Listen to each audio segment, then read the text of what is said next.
Thank you, Marilyn. That's such a beautiful, beautiful song, and one that I think is so near and dear to all of us at this time when we're in. This time when there is so much change in the world.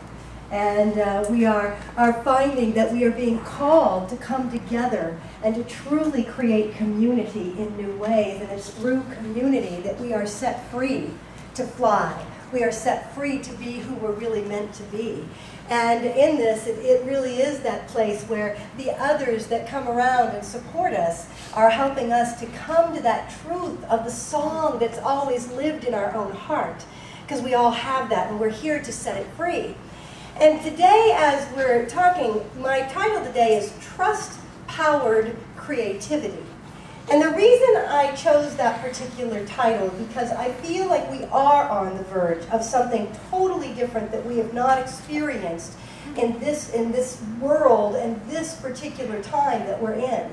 And we're learning to have to let go of the places where we have carried fear or doubt or struggle within us. And we've been in various portions of that.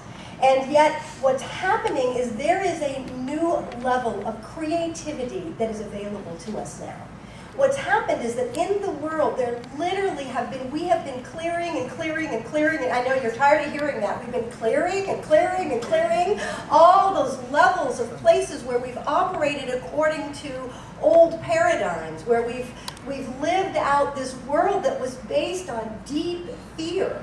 We've lived from a place within us that has been motivated by protecting ourselves because we felt a need to be protected.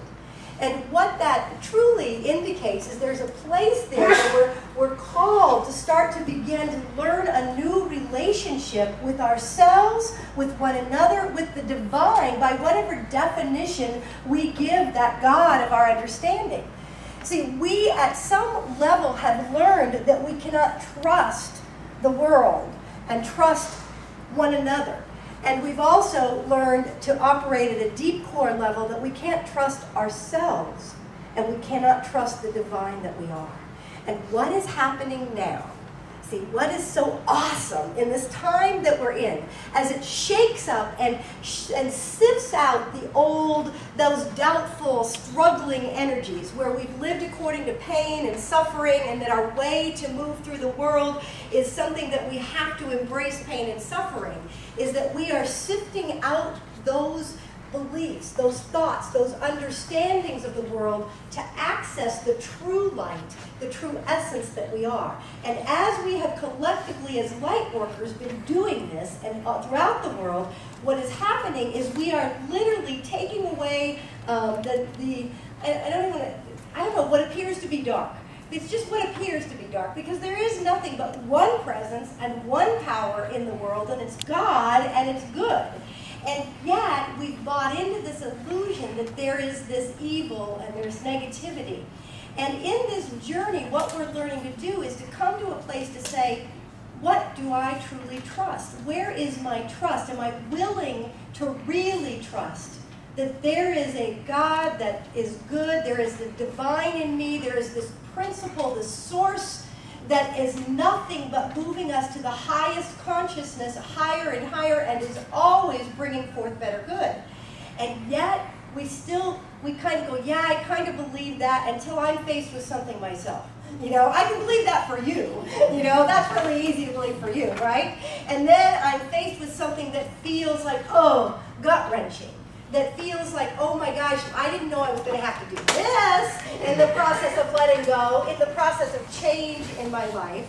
And so what's happening is we're getting to really look at and really find that deeper place where we have another level of trust that is available to us.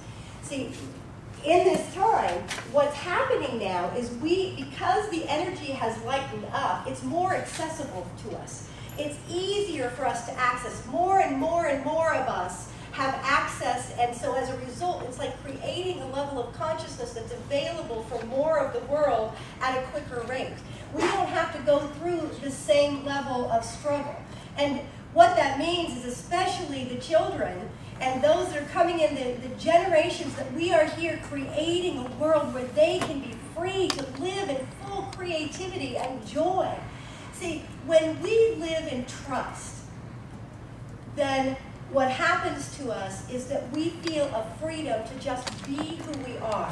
We feel a freedom to allow the creative essence that is available to us to just flow free.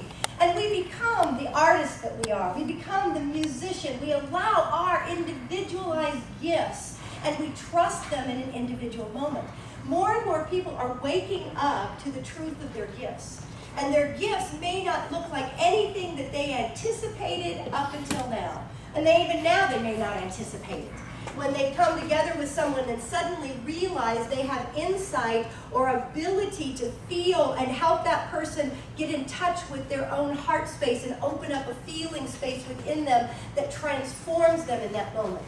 And yet their world has been, as an engineer out here, doing linear kind of things, and yet all of a sudden they're opening to a new way of being because it's their true inner gift.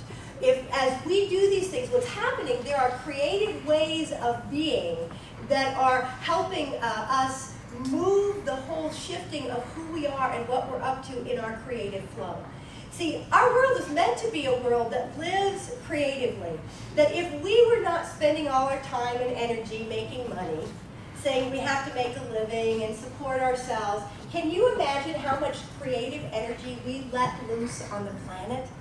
How much we have the ability to be in alignment with something so much greater than us. And we all have access to this within us. And what's happening is because we're beginning to build a relationship with the divine that is built upon a beauty and wonder and a willingness to explore the divine in all its glory, instead of seeing it as something that's held over our head or that has negative implications, then we are giving new freedom to that relationship. Now, what is the product of relationship? I'm going to quote my beloved friend Renee Morgan Brooks. She and I were having a great discussion about all this. And in this discussion, one of the things that she said, she goes, I realized the product of relationship is trust. The product of relationship is trust. So as we build a relationship with the divine within us, with our understanding of God by whatever name, whatever way we get that, but we start to listen and explore and be willing to take on the subtleties that are given to us, pay attention to our inner self, which is the highest self, the place where the divine resides within us, we develop a relationship with it that allows us to trust the universe. And part of our discussion, which was interesting, is for her, she was saying, she had been reading The Shack, and I know some of you, Patricia has had lots of expressions about that. She thrills with it. Many, many people have had wake-up calls by reading The Shack because it gives a new image on how we look at God and moves us out of old paradigms. And in that, one of the things they talk about is that God is all good. There is no out there. And also that if we really knew how loved we are, how absolutely we are loved, that we are love at our essence, then we could come to a new level of freedom. And I was saying, yeah, that's totally for me. Renee was saying, she goes, I really got this new level of how loved I am. I am so loved, and I just got that at a deeper, more expanded way than I've ever had before. And I'm like, that is so awesome. And I said, now for me, I'm going to say that for my languaging and what works for my life is to say it's that the universe is so benevolent that there is this